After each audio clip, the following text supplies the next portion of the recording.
नमस्कार, स्वागत है आपका संसद टीवी में और मैं हूं आपके साथ अर्चना मिश्रा।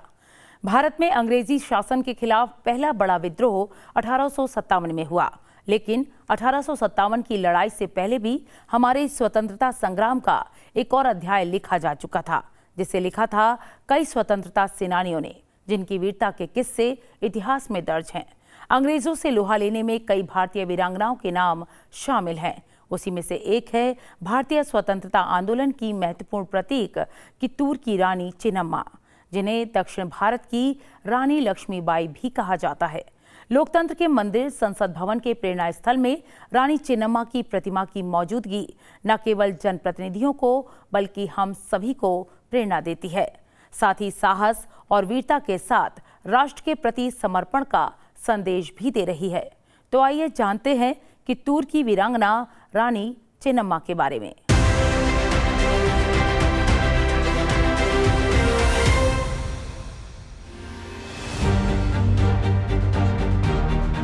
भारत जो महान विभूतियों का देश है, वीर स्वतंत्रता सेनानियों का देश है। लोकतंत्र के मंदिर संसद भवन में स्वतंत्रता से पहले की कहानियों और धरोहरों को बेहद ही अच्छे ढंग से संजोया गया है।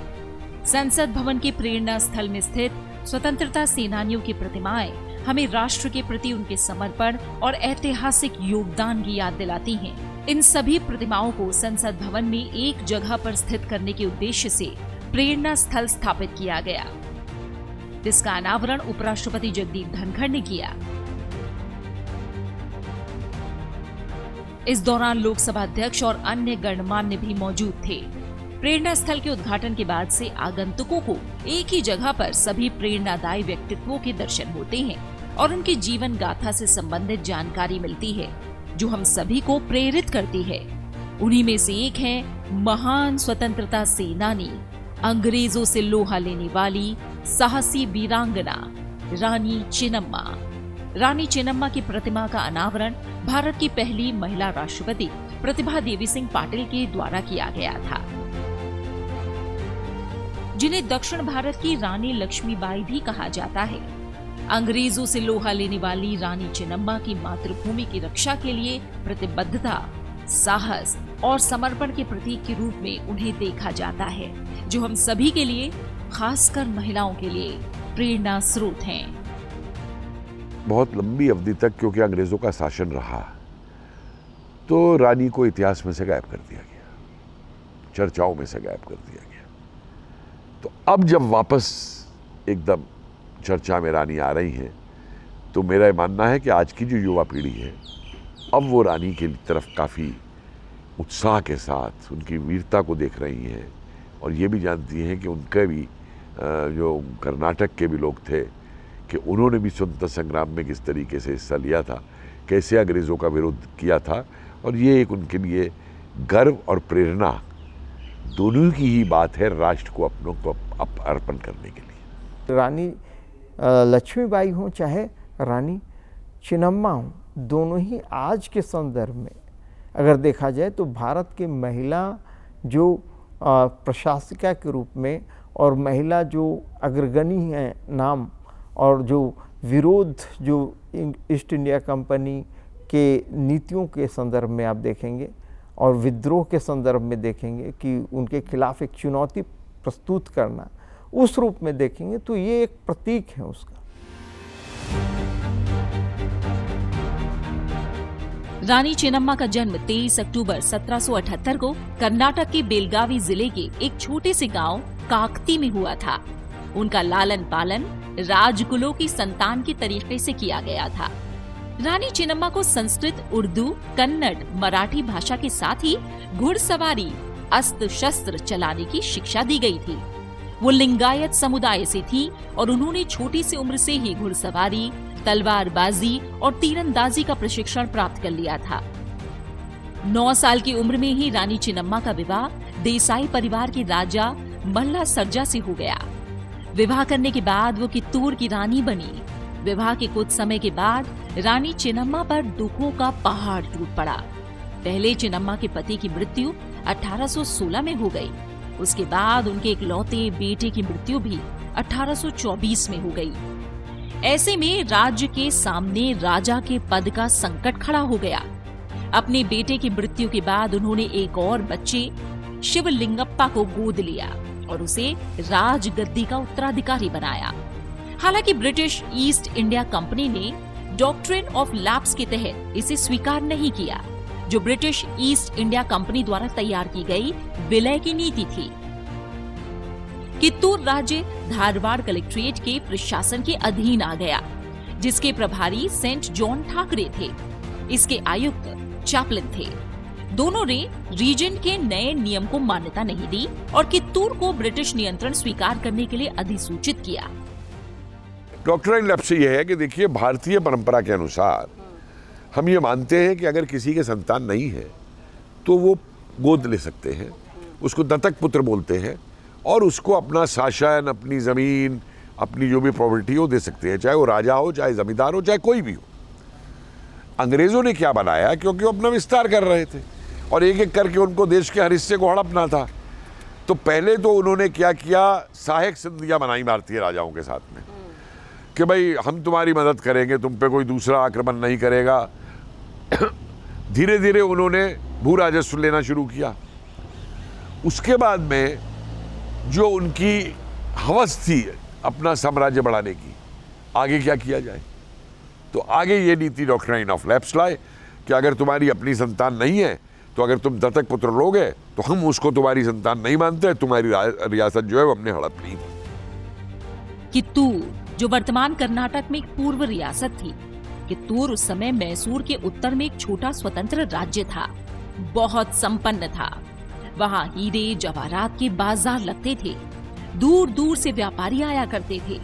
यही वजह थी कि अंग्रेजों की नजर इस छोटे से संपन्न राज्य पर पहले से थी।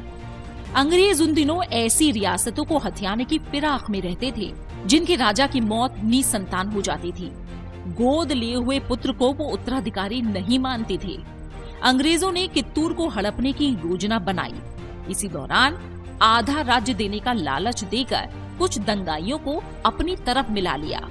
जब अंग्रेजों ने दत्तक पुत्र को राजा मानने से मना कर दिया तो रानी चिन्नम्मा ने अपने अंदरूनी मामला बताकर दूर रहने के लिए अंग्रेजों को लताड़ लगाई।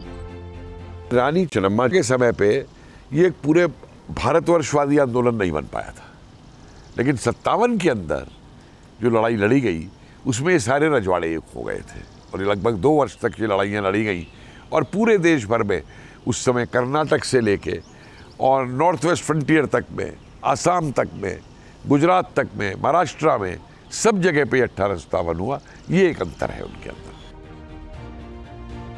जब रानी चिन्नम्मा खुलकर जनता के सामने आई और उन्होंने जनता से कहा कि अंग्रेज कित्तूर लेना चाहते हैं, लेकिन जब तक रानी चिन्नम्मा के रगों में खून दौड़ रहा है, कित्तूर उनसे कोई नहीं छीन सकता। रानी चिन्नम्मा ने कहा कि अधीन होने से मर जाना अच्छा है, इसलिए राज्य को छीनने से बचाने के लिए अंग्रेजों से सशस्त्र युद्ध होगा। कित्तूर की जनता अंग्रेजों की चाल समझ चुकी थी और वो पूरी निष्ठा के साथ रानी चिन्नम्मा के साथ युद्ध के लिए तैयार थी। अंग्रेजों से लड़ने की योजना बनाई जाने लगी। चिन्नम्मा का अर्थ होता है सुंदर कन्या। रानी चिन्नम्मा सुंदर होने के साथ साथ साहसी वीरांगना थीं। राजा और पुत्र के निधन के बाद गद्दी खाली होने पर अंग्रेजों ने कित्तूर को अपने अधिकार क्षेत्र में लेना चाहा, लेकिन रानी चिन्नम्मा उन महिला शासकों में से थीं जिन्होंने हड़प नीति, अनावश्यक हस्तक्षेप और संग्रह प्रणाली को लेकर अंग्रेजों का खुलकर विरोध किया। अपनी वीरता और अदम्य साहस के बल पर अंग्रेजों के खिलाफ रानी चिन्नम्मा ने पहले युद्ध में जीत हासिल की। 23 सितंबर 1824 का दिन भारतीय स्वतंत्रता के इतिहास में स्मरणीय है, जब कित्तूर जिले पर अंग्रेजों ने पहला आक्रमण किया। अंग्रेजों ने किले को चारों ओर से घेर लिया और रानी चिन्नम्मा से आत्मसमर्पण करने को कहा। तभी रानी चिन्नम्मा करीब 2000 सैनिकों के साथ अंग्रेजों पर टूट पड़ी। भयंकर युद्ध हुआ। रानी चिन्नम्मा और देशभक्तों के वार से अंग्रेज थर्रा उठे। पहली लड़ाई की बात है ये कि जब ये समझौता मान लिया कि तब तो मान लिया जब वो अंग्रेज पिट रहा था और इन्होंने पकड़ दिया था उन अंग्रेजी अफसरों को, तो अपने को छुड़ाने के लिए उन्होंने ये सब किया, प्रचंड ये रचे और बाहर जाकर के फिर लड़ाई वापस लड़ी। और जहाँ तक देखिए खजाने का सवाल है, पता नहीं कितने खजाने अंग्रेज़ों ने इस देश के अंदर लूटे, कहाँ गए वो। आज भी जो इंग्लैंड की इकनॉमी चल रही है ना, वो उन खजानों के ऊपर चल रही है कि कितने खजाने उन्होंने इस देश के अंदर लूटे हैं। ये तो छोड़िए, आखिरी है आज़ाद हिंद फौज के खजाने जो लूटे 1945-47 में, जहाँ भी रानी झांसी रेजिमेंट मौजूद थी और ये सब था, वहाँ लूटे। जब बहुत से शासक अंग्रेजों के बुरे इरादों से परिचित नहीं थे, तब कित्तूर की रानी चिन्नम्मा एक ऐसी योद्धा थी जिन्होंने ब्रिटिश सेना के खिलाफ युद्ध का नेतृत्व किया था। वो ब्रिटिश ईस्ट इंडिया कंपनी के खिलाफ सशस्त्र विद्रोह का नेतृत्व करने वाली भारतीय शासक थी। उनके सिपाही संख्या में कम थे और उन्हें गिरफ्तार कर लिया गया था, लेकिन उन्हें भारत में ब्रिटिश शासन के खिलाफ विद्रोह का नेतृत्व करने के लिए याद किया जाता है। कोई भी युद्ध ऐसा नहीं अंग्रेज़ों ने भारत के अंदर जीता है, कोई इक्का दुक्का हो तो मैं कह नहीं सकता, जो अंग्रेज़ों ने अपनी वीरता अपनी क्षमता के बल पे जीता हो। अंग्रेज़ों ने जितने भी युद्ध भारत के अंदर जीते हैं वो गद्दारों की वजह से जीते। और मैं एक के बाद एक आपको दसियों उदाहरण इसके ऊपर दे सकता हूं कि किस तरीके से अंग्रेज़ युद्ध जीतते चले गए हैं। और भारतीयों को जो बात समझ में नहीं आती कि ये जो आपस में बंटवारे हो जाते हैं अपनी मूछ की खातिर, ये देश के लिए और राष्ट्र के लिए कितना घातक साबित हुए हैं, और वो अब भी देखने को मिलता है। उन्होंने बखूबी उस महिला सशक्तिकरण को प्रदर्शित किया कि वो निर्णयन कर सकती हैं, वो प्रशासन बेहतर ढंग से जो है उस समय चला सकती थी, और इतना ज़्यादा बेहतर कि आप देखिए कि वो अंग्रेज़ों की शक्ति को भी पराजित करने में सक्षम होती हैं और उनके सामने चुनौती पेश करती हैं। तो ये जो उस समय जो गवर्नर है चैपलिन, उनको उनके साथ कंप्रोमाइज़ करना पड़ता है। ये उनकी जो है विवेककारी नीति का और उनके जो प्रशासन की अभूतपूर्व क्षमता थी उसका प्रदर्शन था। अंग्रेजों ने सर्वोच्चता और पूर्ण अधिकार की नीति का उपयोग करते हुए रानी चिन्नम्मा को गोद लिए हुए बच्चे शिवलिंगप्पा को निर्वासित करने का आदेश दिया, लेकिन चिन्नम्मा ने आदेश की अवहेलना की। रानी चिन्नम्मा ने कित्तूर के पक्ष में दलील देने के लिए बॉम्बे प्रेसिडेंसी के लेफ्टिनेंट गवर्नर लॉर्ड एल्फिंगस्टन को एक पत्र भेजा, लेकिन उनका अनुरोध ठुकरा दिया गया और युद्ध छिड़ गया। अंग्रेजों ने कित्तूर के खजाने और रत्नों को जब्त करने की कोशिश की, जिनकी कीमत लगभग 1.5 मिलियन रुपए थी, लेकिन व्यर्थ। 20,000 पुरुषों और 400 तोपों की एक सेना के साथ मुख्य रूप से मद्रास नेटिव हॉर्स आर्टिलरी की तीसरी टुकड़ी के साथ अंग्रेजों ने कित्तूर पर हमला किया। अक्टूबर 1824 को पहली लड़ाई में ब्रिटिश सेना को भारी नुकसान हुआ और कलेक्टर और राजनीतिक agent Saint John Thackeray Kittur बलों द्वारा मारे गए और 2 अंग्रेज अफसरों सर वॉल्टर इलियट और मिस्टर स्टीवेंसन को भी बंधक बना लिया गया था। अंग्रेजों से वादा करने के बाद कि युद्ध समाप्त हो जाएगा, रानी चिन्नम्मा ने उन्हें रिहा कर दिया, लेकिन अंग्रेजों ने उन्हें धोखा दिया और युद्ध फिर शुरू कर दिया। इस बार अंग्रेज अफसर चैपलिन ने वास्तव में अधिक सेना के साथ युद्ध जारी रखा। सर थॉमस मुनरो के भतीजे और सोलापुर के उप कलेक्टर मुनरो मारे गए। जब उनके साथ धोखे का इस्तेमाल किया गया कि उसकी सेना में इस तरह से धोखे करना कि जो उनके बारूद थे उन बारूदों में जो है उसको नकली बारूद, उसके तहत आप काऊ डंग जो गोबर होता है उसको मिक्स कर देना, और जब युद्ध होता है तो उसमें वो पूरा ख़त्म हो जाता है। और जबकि एक तरफ आप देखिए कि कितना ज़्यादा उन्होंने वीरता का प्रदर्शन किया था कि अंग्रेजी सेना को पराजित करना, उसके जो कैप्टन है उसको मार गिराना, और यहाँ तक कि उसके 2 मुख्य अधिकारियों को कब्जा कर लेना। इसी के कारण तो उनको कंप्रोमाइज़ करना पड़ा था। इसी के कारण तो ईस्ट इंडिया कंपनी ने उनके साथ जो है ये रणनीति रखी कि इनके साथ समझौता करो और फिर आगे हम इनके ऊपर कार्रवाई करेंगे, और फिर धोखे के तहत उनको फिर पराजित किया गया। उनके मंत्री जो थे रलप्पा, उनके साथ जो है उनको भी हम देखते हैं कि किस तरीके से उन्होंने उनका साथ दिया। रानी चेन्नम्मा ने अपने लेफ्टिनेंट सांगोली रायन्ना और गुरु सिद्धप्पा की मदद से जमकर युद्ध किया, लेकिन उनके सिपाही संख्या में कम पड़ गए और आखिरकार उन्हें पकड़ लिया गया और बैलहोंगल किले में कैद कर दिया गया, जहां 21 फरवरी 1829 को रानी चेन्नम्मा की मृत्यु हो गई। रानी चेन्नम्मा को बैलहोंगल तालुका में दफनाया गया। उनकी समाधि सरकार द्वारा बनाए गए एक छोटे से पार्क में स्थित है। इसे भारत के गवर्नर जनरल लॉर्ड डलहौजी द्वारा 1848 में स्वतंत्र भारतीय राज्यों को अपने अधीन करने के लिए शुरू की गई नीति के पूर्ववर्ती के रूप में देखा जाता है। ये सिद्धांत इस विचार पर आधारित था कि अगर किसी स्वतंत्र राज्य का शासक निसंतान मर जाता है तो राज्य पर शासन करने का अधिकार वापस या व्यपगत हो जाता है। डलहौजी के विलय और व्यपगत के सिद्धांत ने भारत के शासक राजाओं में भारी आक्रोश पैदा कर दिया, जो 1857 के भारतीय विद्रोह के कारणों में से एक बना। 1907 तक 1857 का कोई जिक्र नहीं करता था। अंग्रेजों का जो डर था, वो अलग बात है कि अंग्रेज बहुत डरे हुए थे। अंग्रेज इतना डरे हुए थे कि 1857 दोबारा ना। लेकिन इस समय तक जितने ऐसे हमारे भारतीय वीर चरित्र थे जिन्होंने जगह जगह पे अंग्रेजों को चुनौती दी थी, चाहे वो बिरसा मुंडा रहे हो, चाहे वो नागालैंड में उधर रानी रही हो, इनके किसी के भी जिक्र जो है नहीं किए जाते थे। ये जिक्र प्रारंभ हुए वीर सावरकर द्वारा 1857 पे पुस्तक लिखने के बाद। जब उन्होंने उसको पहला प्रथम संघर्ष बताया तो वहाँ से रानी का चरित्र जो है एक बार दोबारा उठा। हाँ, वो एक अलग बात है कि हमारी जो ये कहेंगे जो लोक परंपरा है, उस लोक परंपरा के अंदर रानी झांसी को लेकर के बहुत कुछ मौजूद था बुंदेलखंड और उन इलाकों के अंदर। इसी प्रकार से लोक परंपरा में कर्नाटका में भी ये चीज़ मौजूद थी, लेकिन राष्ट्रीय स्तर पर ये चीज़ सामने तब से आई जब से कि देश का हमारा क्रांतिकारी आंदोलन जो था वो सुदृढ़ होना शुरू किया। हमारे क्रांतिकारियों ने इनको अपना आदर्श माना और इनको आदर्श मान करके इन्हीं के तौर तरीके जो है फिर अंग्रेजों से लड़ने के लिए अपनाए।